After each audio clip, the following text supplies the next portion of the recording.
Now the Joey Jones Show continues from Mugshots Grill and Bar on Airport Boulevard. Shavara Smith, 106 yards receiving last week. The last time a Jag receiver has gone over that 100-yard mark, it was Courtney Smith. 10 catches, 141 yards back in 2010 against Arkansas Monticello. And I was going through the stats. You know, we had a bunch of 90-plus, but we spread it out over the years to so many different receivers. It's tough to get that 100-yard guy, isn't it? It is. We've had some really good receivers here and distributed the ball to different guys. Even this year, you look at our leaderboard on the receptions and yardage, there's a bunch of them, almost 4 of them right there together. So, which that's a good thing because defense can't key on one person. Yeah, and same thing rushing. Let's talk about that South Alabama offense right now. And the thing is, the thing that stands out to me is we have so many weapons and so many different ways to beat you. Whether it's Ross running the football, or whether it's Brandon throwing the football, or running it himself. And so many receivers, so many running backs that can play, and that's a great luxury to have. It really is, having those players, and the coaches have done a great job of putting it together, and having all those different guys to go to makes a big difference as well. But I think our quarterback play has really gotten better this year as compared to last year, and even Ross would tell you that. Ross is so much of a better quarterback right now. When you have the quarterback that's distributing the ball, and then good things can happen. And so that's what's happened to our offense this year. And they're excited. You know, they're really getting a feel of, hey, man, we're doing really good, and they were starting to really believe in themselves, believe they can move the ball against anybody. And I'll tell you, they're fun to watch. You know, I don't have the stats in front of me, but it certainly seems like we're throwing the ball a lot more. Is that a function of an evolving offense, or is it just we have the weapons to do it now, or what is it? Both. I mean, obviously, it's what we changed our offense this year where we could run the football more. We're effective running the ball. Where last year we really couldn't run the football very well. So that helps the passing game. Well, we've got more players out there. We've got more receivers and running backs, and the offensive line's blocking better. So overall, we have more players, and the scheme is just kind of sinking in on them after year 2. Talk about the game plan as it comes together. I know Coach Matthews, obviously the offensive coordinator. What's your role?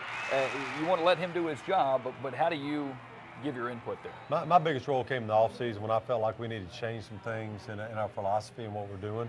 And we did that. We went and studied with Ohio University, and they shared a lot of good ideas with us. We just needed to be able to run the football more. Our passing game was really good and sound, and we added some wrinkles here or there.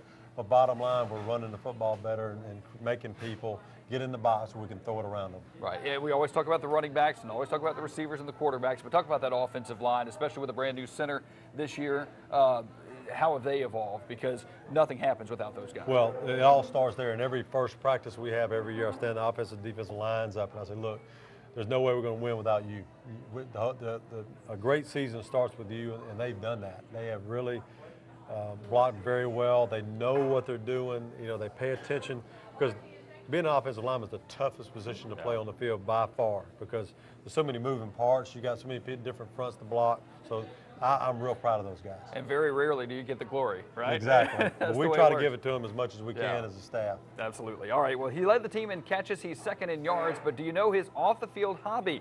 Let's learn more about Wes Saxton in today's Mobile Gas Player Profile.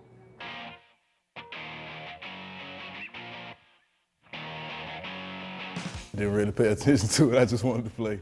So, I mean, it's a good accomplishment, but I mean, I just want to win.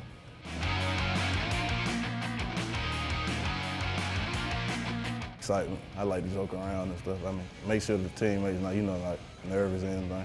I'll be the one, come on, you come with it, I'm the joker. I'm the one that brings excitement to the team, I guess. If you catch me, you'll see me on the field dancing sometimes. I just try to be calm as possible.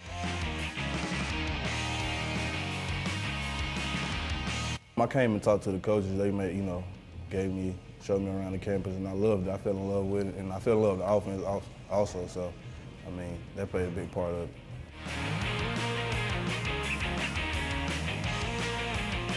I love the bowl. My daddy got me started the bowl. He was a professional league bowler back in Birmingham. So, I mean, I love the bowl just for the fun of it. What's your bet? Have you ever hit a 300? I just like the bowl. Are you any good? I mean, I'm good. I'm not 300 good.